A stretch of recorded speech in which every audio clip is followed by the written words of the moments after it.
Hello students, जय हिंद, वंदे मातरम, सलाम, नमस्ते, सत श्री अकाल, आदाब, गुड इवनिंग। चलिए आज स्टार्ट कर रहे हैं हम लोग परिवार के प्रकारों की चर्चा कर रहे हैं पर्यावरण में। और इसमें अगले प्रकार कौन से हैं, तो दो अलग अलग प्रकारों की हम चर्चा करेंगे। ओके, इसमें सबसे पहला प्रकार जो हमारा होगा वो होगा अधिकार या उत्तराधिकार के आधार पर परिवार के प्रकार। तो अधिकार और उत्तराधिकार के आधार पर परिवार को दो भागों में बांटा गया है। एक है पितृसत्तात्मक परिवार और दूसरा है मातृसत्तात्मक परिवार। तो पितृसत्तात्मक परिवार को हम लोग क्या बोलते हैं, पितृमार्गी परिवार भी कहते हैं। उसी प्रकार से मातृसत्तात्मक को हम लोग मातृमार्गी परिवार भी कहते हैं। ये परिवार कैसा होता है, एक ऐसा परिवार जिसमें पुरुष प्रधान हो, जिसकी सत्ता, जिस परिवार की सत्ता किसी विशेष पुरुष के पास में हो, प्रधान पुरुष के पास में हो, जिसका कर्ता धर्ता कौन हो, मुखिया कौन हो, उस परिवार का पुरुष होना चाहिए। कौन होना चाहिए, पुरुष होना चाहिए। तो हम लिख सकते हैं कि जिसमें जिस परिवार की सत्ता या उसका अधिकार किसी विशेष या प्रधान पुरुष के हाथ में हो या फिर पिता के हाथ में हो, ऐसा परिवार क्या कहलाता है, ऐसा परिवार पितृसत्तात्मक परिवार कहलाता है। ठीक है, तो यहाँ पर जिसमें क्या लिखेंगे, ऐसा परिवार जिसमें पुरुष प्रधान हो, पुरुष प्रधान हो या फिर पिता प्रधान हो, जिसमें सारा परिवार का जो अधिकार हो या काम करने का जो दायित्व होता है, निर्देश देने का जो दायित्व होता है, किसी को भी घर के सदस्य को, वो किसके पास होता है, पिता के पास होता है, या उनसे बड़े कोई भाई हो मुखिया के रूप में, लेकिन होगा कौन, वो पुरुष होगा, यानी कि वरिष्ठ पुरुष होना चाहिए कोई। अगर वो प्रधान है या फिर पिता प्रधान है तो ऐसा परिवार जो है क्या कहलाएगा, पितृसत्तात्मक परिवार कहलाएगा। ठीक है, हैनीमैन जो है, हैनीमैन ने पहली बार पितृसत्तात्मक परिवार का प्रतिपादन किया था, सिद्धांत का प्रतिपादन किया, पितृ सैद्धांतिक, है ना, लिख लीजिए आप लोग। हैनीमैन ने पहली बार पितृसत्तात्मक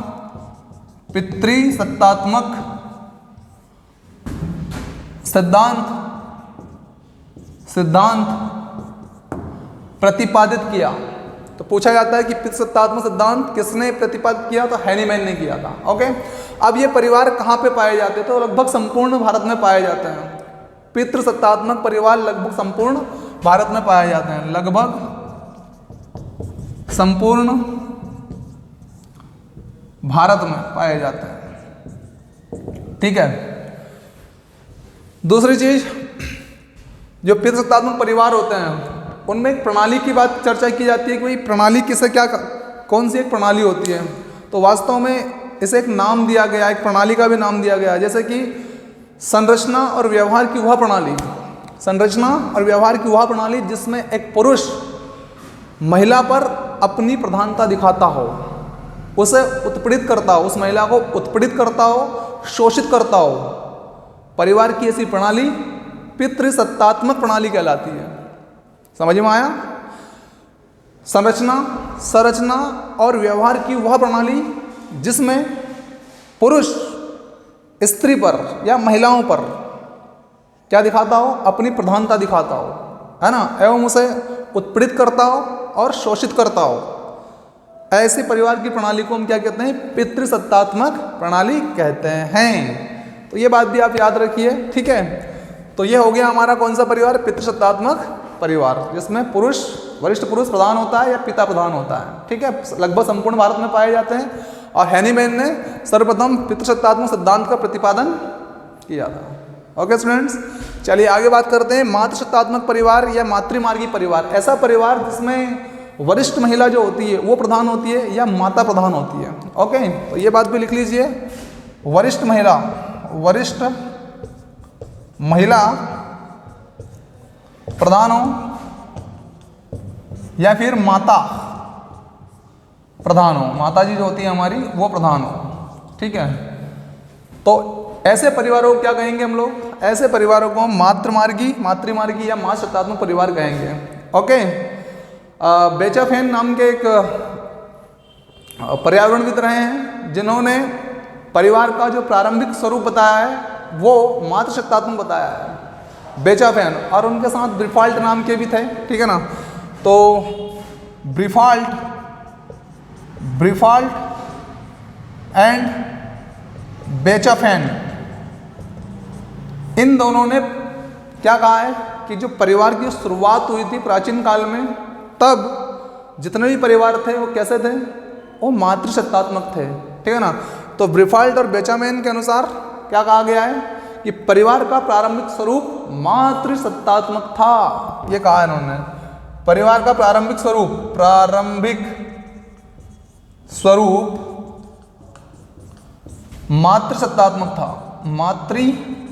मातृसत्तात्मक था, ओके। वहीं एक और टाइलर नामक व्यक्ति, टाइलर ने भी कहा है, इन्होंने सिर्फ प्रारंभिक के स्थान पर आदिम शब्द का इस्तेमाल किया है। इन्होंने कहा है कि परिवार का आदिम स्वरूप जो था वो मातृसत्तात्मक था, इन्होंने भी यही कहा, लेकिन शब्द चेंज किया है, सिर्फ आदिम कहा है ना। तो इन्होंने क्या कहा, परिवार का आदिम स्वरूप मातृसत्तात्मक था। तो इनके अनुसार परिवार का आदिम स्वरूप मातृसत्तात्मक था। किसके अनुसार, टाइलर के अनुसार, ओके। कई बार कॉन्सेप्ट से पूछ लिया जाता है इन पर कि टाइलर के अनुसार बताइए, बेचाफेन के अनुसार बताइए, ब्रीफाल्ट के अनुसार बताइए, तो आपको याद होना चाहिए, ठीक है ना। अब ऐसे परिवार भारत में कहाँ पाए जाते हैं, इसके उदाहरण अगर पूछे हमसे, है ना, तो याद रखिए मातृसत्तात्मक परिवार हमारा जो मालाबार तट है, वहाँ की जो नायरो जनजाति होती है, वहाँ पर देखने को मिलते हैं हमें, आज भी है मातृसत्तात्मक परिवार चलता है वहाँ पे। और वहीं दूसरी बात करें तो आसाम की जो गारो और खासी जनजातियाँ जो होती है, उनमें आज भी मातृसत्तात्मक परिवार देखने को हमें मिल जाएंगे, ओके। तो उदाहरण के तौर पे हम बात कर लेते हैं, कहाँ पे मिलेंगे आपको ये, तो मालाबार तट, मालाबार के नायरो जनजाति, और दूसरा आसाम जो है, आसाम की कौन सी जनजाति, गारो और खासी जनजाति जो है, उसमें आपको मातृसत्तात्मक परिवार देखने को आज भी मिल जाएंगे, ओके। तो ये दो तरह के परिवार होते हैं, किस आधार पर, उत्तराधिकार के आधार पर या अधिकार के आधार पर, पितृसत्तात्मक या पितृमार्गी, मातृसत्तात्मक या मातृमार्गी, ओके। चलिए, तो ये दो टाइप हो गए, स्क्रीनशॉट लीजिए, आगे बढ़ते हैं।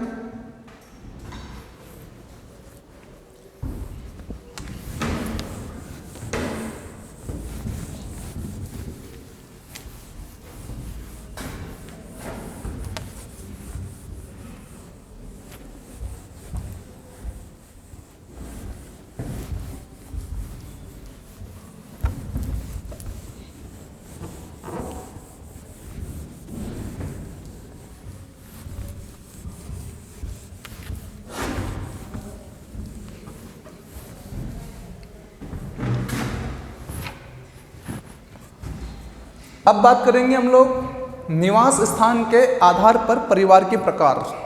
निवास स्थान के आधार पर परिवार के प्रकार। तो अब परिवार के प्रकार किस आधार पर रहेगा, निवास स्थान के आधार पर। निवास स्थान के आधार पर परिवार के प्रकार, ठीक है। देखिए, सबसे पहले बात करते हैं हम लोग पितृस्थानीय परिवार की। पहला जो टाइप है हमारे पास में वो क्या है, पितृस्थानीय परिवार।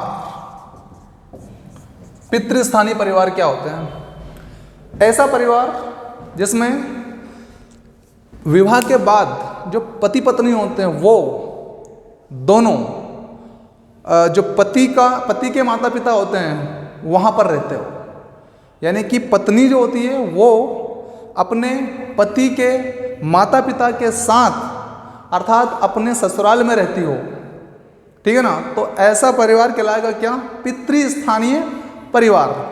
विवाह के बाद पति और पत्नी दोनों पति के जो माता पिता होते हैं, ठीक है, उनके साथ रहते हो। पति के माता पिता के साथ पत्नी भी रहती हो, ठीक है ना। उसकी जो पत्नी लेकर आया हो वो भी कहाँ रहेगी, उसके साथ रहेगी, अपने माता पिता के साथ, ठीक है ना। तो ऐसा परिवार क्या कहलाएगा, पितृसत्तात्मक परिवार कहलाएगा। क्लियर हो गया सबको। अब ऐसा परिवार कहाँ देखने को मिलेंगे, तो ये भी लगभग भारत में अधिकांश जगहों पर ऐसे ही परिवार देखने को मिलेंगे आपको।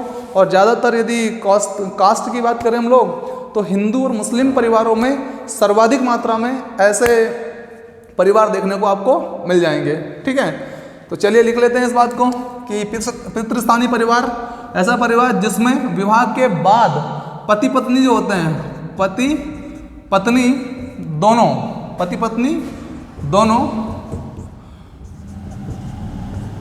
के माता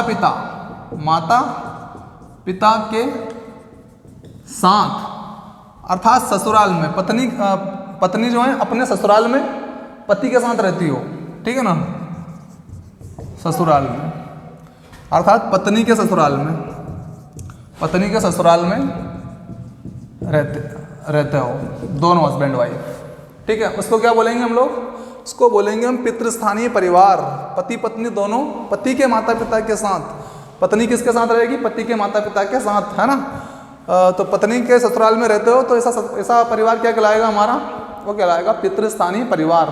सर्वाधिक मात्रा की अगर बात करें तो ये हिंदू मुस्लिम परिवार जो होते हैं सर्वाधिक रूप से कहाँ मिलेंगे आपको? जो हिंदू मुस्लिम परिवारों में इस प्रकार का परिवार देखने को मिलता है, हिंदू मुस्लिम में। ओके स्टूडेंट्स, तो क्लियर है आपको पितृस्थानीय परिवार। इसके बाद हम दूसरा देखेंगे मातृस्थानीय परिवार। दूसरा कौन सा? मातृस्थानीय परिवार। ओके, मातृस्थानीय परिवार में अब क्या होगा? ये वो कॉन्सेप्ट है जो आप सब जानते हैं, जिसमें एक पति जो होता है अपनी पत्नी के घर पर रहता है, घर जमाई बनकर। ओके, तो उसको हम बोलते हैं जनरली तौर पे क्या? मातृस्थानीय परिवार। यानी कि विवाह के बाद पति और पत्नी दोनों पत्नी के घर रहते हो। कहाँ रहते हो? पत्नी के घर, क्या बनकर? जमाई, घर जमाई बनकर। तो ऐसा परिवार क्या कहलाता है? मातृस्थानीय परिवार कहलाता है। ओके, उदाहरण की बात करें तो वही हमारा नायरो जनजाति मालाबार तट की, है ना, और दूसरा आसाम की गारो और खासी जनजाति जो हैं वहाँ पर आज भी इस प्रकार की प्रथा देखने को मिल जाती है। ओके स्टूडेंट्स, तो लिख लेते हैं इस बात को, मातृस्थानीय परिवार जिसमें विवाह के बाद हो रही है सारी प्रक्रिया, ध्यान रखिएगा ना। विवाह के बाद पति और पत्नी कहाँ रहेंगे भाई? ये कहाँ रहेंगे? पत्नी के घर रहेंगे, पत्नी के घर, यानी कि घर जमाई बनकर रहेगा पति अब यहाँ पे घर जमाई के रूप में। ओके, घर जमाई के रूप में पति पत्नी ये दोनों पत्नी के घर रहेंगे घर जमाई के रूप में। ओके, तो ऐसा परिवार क्या कहलाएगा? ऐसा परिवार मातृस्थानीय परिवार कहलाएगा। ठीक है, उदाहरण की बात कर लेते हैं हम लोग कि क्या उदाहरण हो सकते हैं। तो वही मालाबार का नायरो जनजाति। ओके, दूसरा आसाम जो है हमारा, वहाँ की गारो और खासी जनजाति। ठीक है, यहाँ आपको इस प्रकार की व्यवस्था देखने को मिल जाएगी, है ना। घर जमाई ज़्यादा मिलेंगे आपको, कुल मिलाकर बात ये है यहाँ पे। ठीक है, तो ये होता है मातृस्थानीय परिवार का सेकंड प्रारूप। थर्ड देखते हैं पितृस्थानीय परिवार, यानी कि दोनों को मिला दीजिए अब थर्ड में। ओके, तो तीसरा देखेंगे हम लोग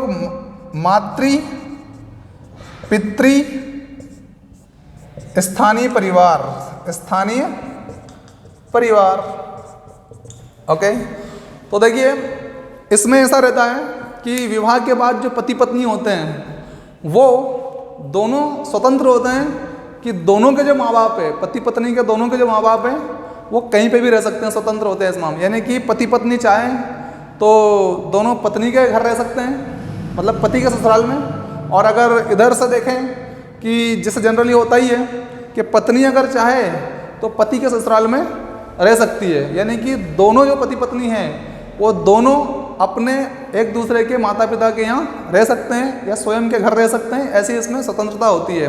अथवा आप ऐसे समझ लीजिए इसको, कुछ इस तरह की प्रथा भी इसमें रहती है कि विवाह के बाद में जो लड़की होती है उसको जब तक संतान नहीं होती है ना, संतान होने के पहले की जो घटना की बात करें तो क्या होगा कि वो अपने माँ बाप के घर रहती है और संतान होने के बाद वो अपने पति के साथ अपने ससुराल में चली जाती है। ठीक है ना, इस प्रकार की व्यवस्था जिन परिवारों में होती है उन्हें कहते हैं हम लोग मातृ पितृ स्थानीय परिवार। उसके नाम से ही क्लियर है कि माता पिता जो दोनों प्रकार दोनों पार्टी के जो माता पिता है उन दोनों में से वो कहीं पे भी रह सकते हैं, ऐसी उनमें स्वतंत्रता होती है। अथवा इसको ऐसे समझ लीजिए कि जब तक संतान ना होगी तब तक लड़की अपने माता पिता के यहाँ रहेगी, संतान होने के बाद बच्चा जन्म लेने के बाद वो अपने पति के साथ ससुराल में चली जाएगी। ऐसे परिवारों को हम बोलते हैं मातृ पितृ स्थानीय परिवार। उदाहरण की बात करें तो जो टिप द्वीप है हमारा बड़ा फेमस द्वीप टिप द्वीप, वहाँ पे आप लोगों को इस प्रकार के परिवार देखने को मिल जाएंगे। ओके, तो देखिए भाई मातृ पितृ स्थानीय परिवार, इसमें क्या होगा, शादी के बाद जो पति पत्नी होते हैं, पति पत्नी कहाँ रहते हैं, दोनों के माता पिता के घर रहते हो, है ना। यानी कि या तो वो पत्नी के घर रह लें दोनों या फिर पति के घर रह लें दोनों, ऐसे। तो पति पत्नी दोनों के माता पिता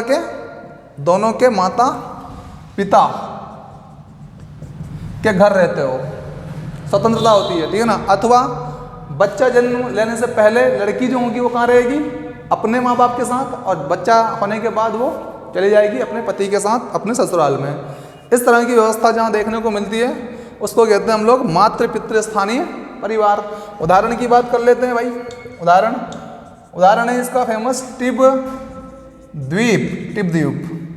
यहाँ के जो लोग हैं, यहाँ के जो निवासी हैं वो मातृ पितृ स्थानीय परिवार से ताल्लुकात रखते हैं। ओके, चलिए स्क्रीनशॉट लीजिए, फटाफट से आगे बढ़ते हैं।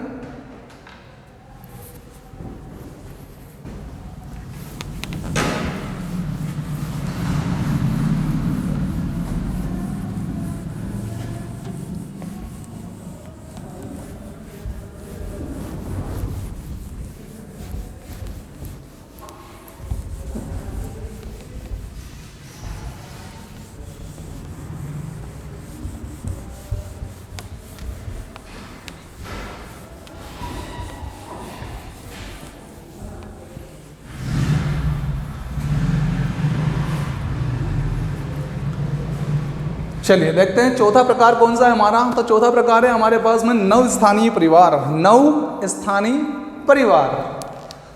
परिवार का चौथा भाग प्रकार नव स्थानीय परिवार।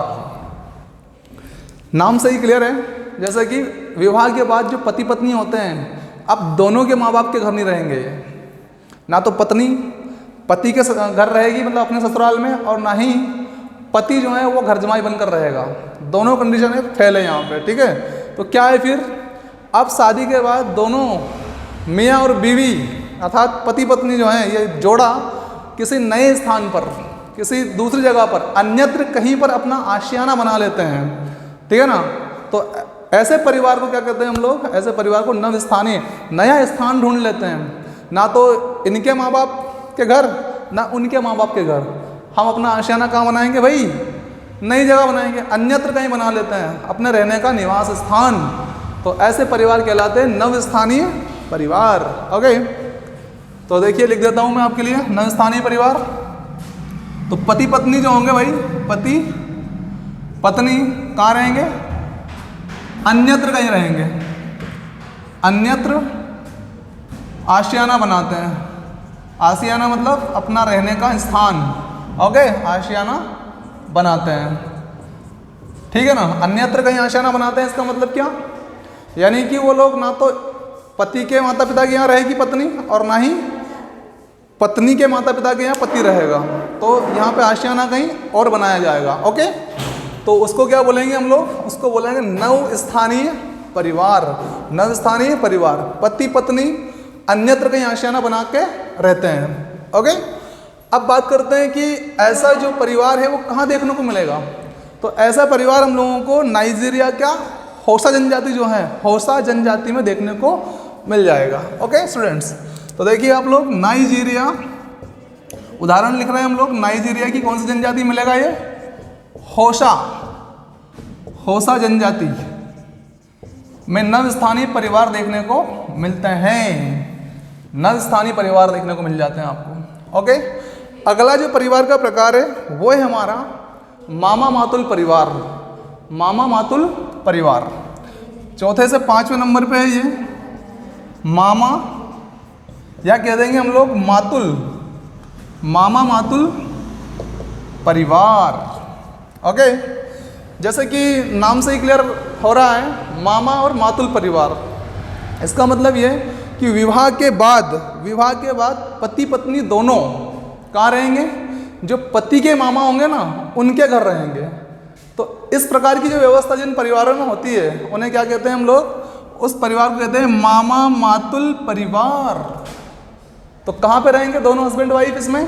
इसमें विवाह के बाद पति और पत्नी दोनों पति के जो मामा होते हैं वहाँ पर होते हैं। ओके, तो ऐसा परिवार क्या कहलाएगा? मामा मातुल परिवार कहलाएगा। ओके, देखिए तो इसमें पति पत्नी कहाँ रहेंगे?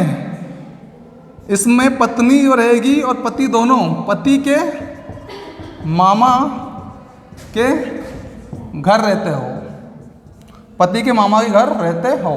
कौन? पति पत्नी दोनों, पति पत्नी दोनों पति के मामा के घर रहते हो। ऐसा परिवार क्या कहलाता है? ऐसा परिवार कहलाता है मामा मातुल परिवार। मामा मातुल परिवार। अब आप कहेंगे कि सर ऐसे भी होता है क्या? बिल्कुल ऐसा होता है, बिल्कुल ऐसा होता है। उदाहरण बोल के बताऊं आपको कि कहाँ होता है। आपका एक ट्रोब्रियांडा नाम का एक द्वीप है, वहाँ पर ऐसी व्यवस्था देखने को मिलती है हमको। क्या? ट्रोब्रियांडा द्वीप उदाहरण है इसका। उदाहरण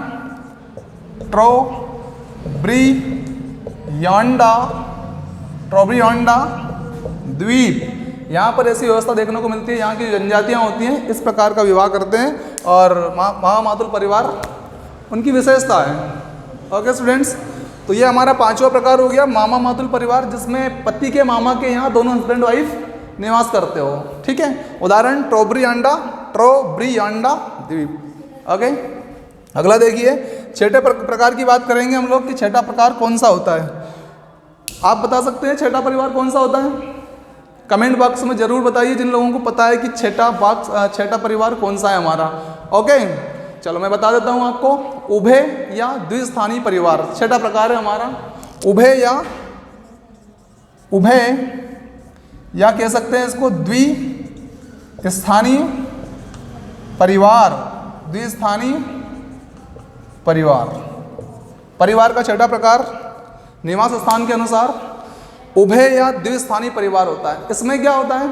इसमें ऐसी व्यवस्था की गई है कि जो पति पत्नी जो होते हैं, विवाह के बाद जो पति पत्नी होते हैं वो दोनों अपने अपने माता पिता के घर ही रहते हैं। यानी कि अपने अपने जन्म के जो परिवार के साथी जो लोग होते हैं उनके साथ ही रहते हैं। यानी कि विवाह के बाद भी पत्नी जो रहेगी वो अपने माँ बाप के साथ ही रहेगी और पति जो है वो भी अपने माँ बाप के साथ ही रहेगा। लेकिन रात्रि के समय जो पति होता है वो पत्नी के घर आ जाता है और सुबह होते ही वापस अपने घर लौट जाता है। इस प्रकार की व्यवस्था जिन परिवारों में होती है उन्हें क्या कहते हैं? उन्हें कहते हैं उभय या द्विस्थानीय परिवार। उभय या द्विस्थानीय परिवार क्या व्यवस्था है कि पति पत्नी दोनों विवाह के बाद भी कहाँ रहेंगे? अपने अपने जन्म के परिवार के साथ वाले लोगों के साथ ही रहेंगे। ओके, लेकिन पति जो होता है वो रात के समय पत्नी के घर आ जाता है और सुबह वापस चला जाता है। ठीक है स्टूडेंट्स, तो ऐसी व्यवस्था जिन परिवारों में होती है उनको क्या कहते हैं हम लोग? उनको कहते हैं हम लोग उभय या द्विस्थानीय परिवार। उदाहरण की बात करें अगर हम तो कहाँ मिलेगा आपको? तो आपको ये केरल में मिल जाएंगे ऐसे परिवार, और दूसरा आपका जो लक्षद्वीप है वहाँ पे भी ऐसे परिवार भारत में ही मिल जाएंगे। ओके, जनजातियों में ऐसा व्यवस्था देखने को मिलती है हम लोगों को। तो पहले तो उभय या द्विस्थानीय परिवार किसे कहेंगे हम लोग? कि जहाँ पर पति पत्नी जो दोनों हैं, पति और पत्नी ये दोनों लोग अपने अपने जन्म के परिवार के साथ रहते हो विवाह के बाद भी। पति पत्नी विवाह के बाद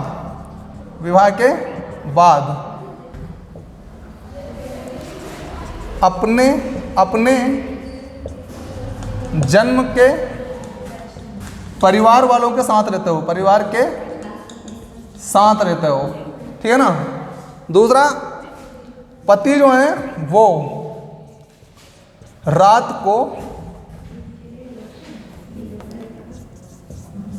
पत्नी के घर चला जाता है